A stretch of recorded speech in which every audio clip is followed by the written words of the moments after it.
everybody, I just want to do a quick video update of the status on my Mustang. It's currently in hover car mode up on my lift and terribly out of focus. So just walking around, we've got a Ford 9-inch in the back of it. This is out of a 67 Mustang, I believe. A friend of mine put some new ends on it and got it centered up. It's got a 3-link kit on it from TCI with a torque arm. These are Willwood 4-piston brakes with parking brakes and just a basic coilover. I may change to something fancier in the long run, but for the moment these do a great job.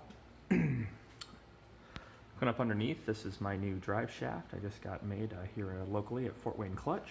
They did a very nice job. It's kind of a weird piece because the transmission actually, if I can get this to focus, the transmission actually has a flange on the outside of it, or on the back side of it, instead of a slip yoke. So you actually have to have the slip yoke, basically the slip in the drive shaft itself. So that's what they've got there. And you can see, drop down a little bit here. We've got some kind of weird aura stuff going on here. But you can see the subframe connectors and all of my fuel lines and brake lines. This is the feed side, which is a -8, and horribly out of focus yet again. There we go. And these are some 3D printed brackets that I made up. I'm probably going to redo these in aluminum. I've got a little CNC mill, so I'll probably redo them in aluminum, but I want to modify them a little bit so I can put a rubber cushion if I do that, just so I don't wear through the piping. And here is the parking brake setup. I've had a few people ask me about how that was laid out. These are just, it's a universal Willwood kit. It still needs adjusted a little bit. I've been fussing with it. It's not the easiest thing in the world to get the travel and the throw just right, but I'm sneaking up on it. I'll get it there eventually. If we come forward just a little bit, you can see my transmission mount. I added that to the crossbar for the 3-link and subframe connector setup. So it's welded on, you can't see from underneath, and you can't get to the top of it very easily because there's a transmission in the way. But it is braced up on the top as well. It's pretty strong, it shouldn't go anywhere. That bushing is actually a 2nd gen RX-7 sway bar end link bushing, polyurethane little energy suspension deal. And you can also see the supports I have on the exhaust here that bolt it to the bottom of the transmission tail housing. Just gives a little bit more support, takes a little bit of load off of the turbo up pipes and stuff. Come on forward a little bit, you can see my wideband oxygen sensors there, about 10 inches back from the turbo, which should be fine. I've put them there a few times. And you can see the wastegates and the little screamer pipes on them. There's one there and one here on the other side. These are painted black just because I had to make it up here by the flange, just because it comes in at a bit of an angle. And that transition I used MIG to fill it a little bit. And I didn't want to deal with it rusting, so that's what's in place there. And then if we come up here a little bit, you can see the mess of hoses that are my turbo coolant feed, oil drain setup. Basically, we have water comes in from one of the heater hoses on the side over here into this banjo bolt that you can somewhat make out. And then it traverses in between the turbos. It comes out of this turbo, comes into this turbo, and goes back out the other side and back into the heater hose. So it's not completely optimal. One turbo is going to be feeding hotter water to the other, but that water should be cooler than the turbos, so I figure that's an improvement over air cooling anyway. So, and then down here we have a couple of drip tanks. These are fabricated out of some aluminum tube and some drain flanges for the turbos. And where these bolts right here, these 2 bolts that come through, where those drop in, that's actually welded on the top and the bottom. So it was welded to the flange and goes all the way through. So it's not just open to the inside. So those don't actually, the nice thing is you don't have to put a seal between this. It's fluid tight all the way through. So it's just sealed at the bottom of the turbo. So these have a -10 that comes between the 2 drip tanks. And then that runs into a T here. And then that runs through this line to what looks like the surface of the sun, but is actually my oil scavenge pump. So it's not, I don't know if you can see the angle here that well, but the pickup of the scavenge pump is below or about even with the bottom of the drip tanks. So the pump will actually prime itself, so it's not ultra critical, that it be even with them, but every little bit helps. So this is TurboWorks Exapump. It's the big one that they made. So, and it's on some rubber bushings up here, and there's a big skid plate that runs underneath this. These are what are generally referred to as save your ass bars on drag cars, but it's just something. So if the something hits, these bars hit, and then this big aluminum skid plate will hit before my turbos and oil pan do, because these are relatively low. I mean, they're in line. If you look here, they're in line with the front suspension, so it moves up when the car moves up. But I would rather have a skid plate and some safety margin here than knocking thing off. And then you can see how the turbos here feed into this pipe, and then that feeds up into this spot right here, which is just behind the steering rack. And there's a little angled piece of aluminum. It looks like it's pointed to the steering rack. That's kind of just I'm got the car on a lift, so it's kind of hard to see the angle, but it actually does kick up above it. Just a little bit if you're even with it. So the pipe comes up and feeds to the intercooler in front of the car.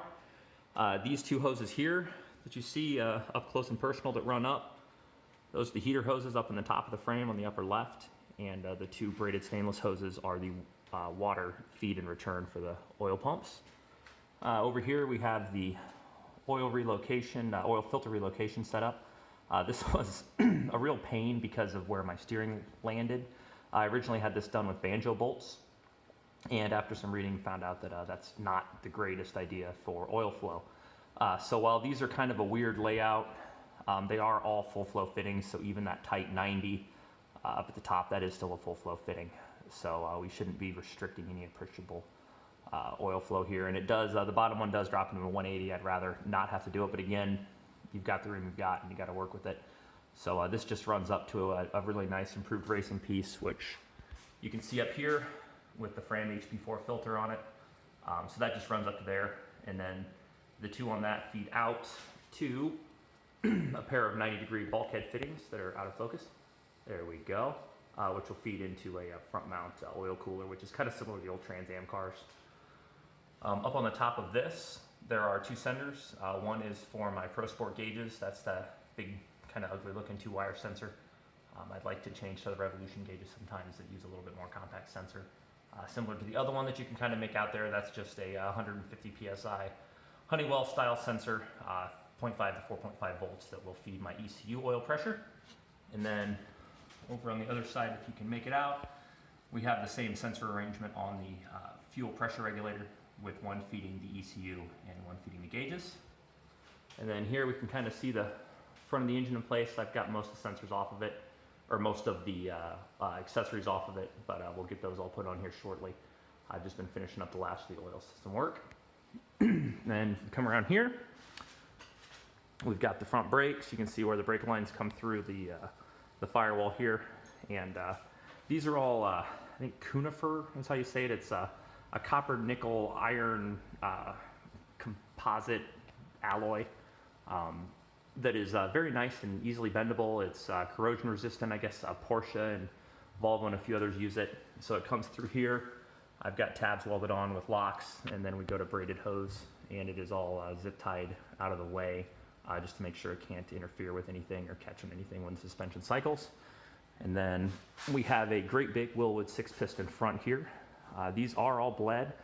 I've got a triple master cylinder reverse swing brake setup in it, and you can see my sway bar setup here. It's kind of a circle track style. I did the bend on these. It's not super clear from most of the angles. Let's see if I can get it kind of in focus, but the bend on this just lets it give me a little bit more tire clearance, and then it's actually mounted in this tube that actually helps reinforce the front frame rails a little bit as well. And these are adjustable. It's just a 48 spline, 49 spline. I need to look at my invoice, but it's just a very generic sway bar, which is nice because I can pick up circle track parts for really cheap. I kept it, I think, cup car width for the front, so it's pretty cheap to get at sway bars and parts. And some of the suspension looks kind of weird because it's sitting at full droop. It's not necessarily completely obvious, but if you look here at the angle of the control arm and the angle of the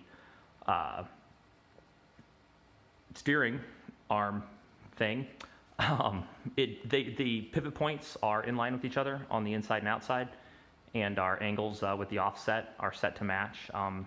Before anybody comments and notes that I don't have castle nuts on these, I'm going to drill these and put castle nuts in. This kit, for some reason, uses lock nuts, and that's not sufficient for steering components. So this is all just mocked up right now. So I'll go ahead and come back through and adjust that. I'm probably going to replace these control arms at the top with some SPC adjustable pieces so I can use those to set camber instead of having to use shims. There's not a lot of room between the engine and everything else to fit shims in there. So just to make things a little bit easier, I'm going to use an adjustable control arm, and I can just pull the tire off and set camber and caster as I need, camber and caster as I need to. And you can see my QA1 adjustable shock here. I've got a 12-inch spring on it. I'm going to change it to a 10-inch spring so I can get a little bit more play. It's also, I think, a 250-pound spring. I'm going to change it to a 400-pound spring and see how that goes with the suspension setup. I think that's the majority of what we've gotten done lately. Oh, one other thing worth looking at here. This is all a bunch of the Spaceman Spiff stuff. Looking here is all heat shield. I did that wherever the transmission is close, or the turbos or other stuff is either close to the floor or close to fuel lines and brake lines, just to kind of help with heat a little bit. The inside of it actually has a coating of bed liner on it, and then it's going to get a coat of get covered with some Ram mat to help keep it cool and quiet, at least within reason. And you can see one of my exhaust pipes with my air quote muffler on here, just more of a resonator than anything. The other one is down here on the floor because I need to get the drive shaft in place. And yeah, you can see the bottom of my MGW shifter. If you've ever looked at one of those, you can't see it because it's not in focus. It's a really nice piece, a little bit pricey, but very nice quality.